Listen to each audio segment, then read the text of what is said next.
మంచినీళ్ళకి ఎందుకు కొరత వస్తూ ఉంది, ట్యాంకర్లు ఎందుకు వస్తూ ఉన్నాయి, మళ్ళీ బోర్లు వేసే పరిస్థితి ఎందుకు వస్తూ ఉంది? ఇది ఎవరి తెలివి తక్కువతనం? దయచేసి ఆలోచన చేయాలి. కొత్తవి రాకపోయినా ఉన్నాయి ఊడగొడతా ఉన్నారు, అవన్నీ కూడా మీరు చూస్తూ ఉన్నారు. దయచేసి ఆలోచన చేయాలి.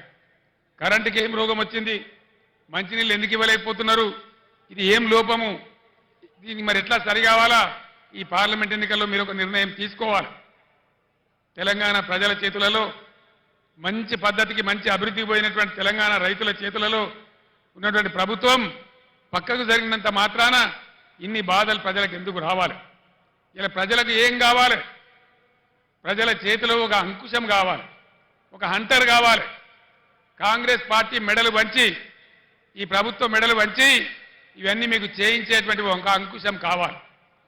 ఆ అంకుశంలో ఒక పదునైనటువంటి మునదేలినటువంటి అంకుశం మన చేవెళ్ల అభ్యర్థి కాసాని జ్ఞానేశ్వర్ గారు. అనుభవం ఉన్న వ్యక్తి, బలహీన వర్గాల వ్యక్తి.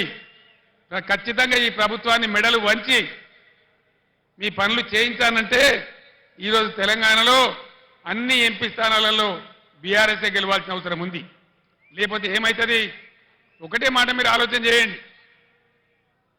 5 నెలల కింద అడ్డగోలు మాటలు మేము చెప్పినాం, అన్ని పంగనామాలు పెట్టినాం, ఏ పాలసీ సరిగా లేదు, ఉన్నవి కూడా ఊడగొడతా ఉన్నాం, కరెంటు చక్కగా ఇస్తలేం, రైతు బంధు కూడా చక్కగా ఇయ్యలే, పంటలు కొంటలేము, 500 బోనస్ ఇస్తలేము, అయినా కూడా మాకే ఓటేసిండ్రు, ఇంకా మేము ఏం చేయకున్నా మమ్మల్ని ఎవరు ఏమనరు అనే అభిప్రాయం వస్తుంది.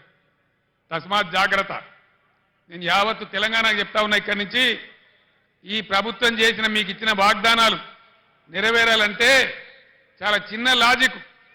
మీరు ఓటేసే ముందు ఆలోచన చేయండి, ఆత్మవిమర్శ చేసుకోండి. బలమైన ప్రతిపక్షం ఉంటేనే, మీరు ఒక కొరడా జులిపిస్తేనే, మీరు ఒక సురుకు పెడితేనే మీ పనులన్నీ అవుతాయి. లేకపోతే మేము ఏం చేయకున్నా, మోసం చేసినా, అబద్ధ వాగ్దానాలు చేసినా మళ్ళీ మమ్మల్ని గెలిపించింది అంటారు, ఎల్లెంకల వంటరు తప్ప మీకేం చెయ్యరు. అందుకోసం దయచేసి మీ ఓటు ఖచ్చితంగా ఎట్టి పరిస్థితులలో బీఆర్ఎస్ఏ గెలవాలి, అంకుశంలాగా పనిచేయాలి, ప్రజల కార్యక్రమాలు నెరవేరాలి.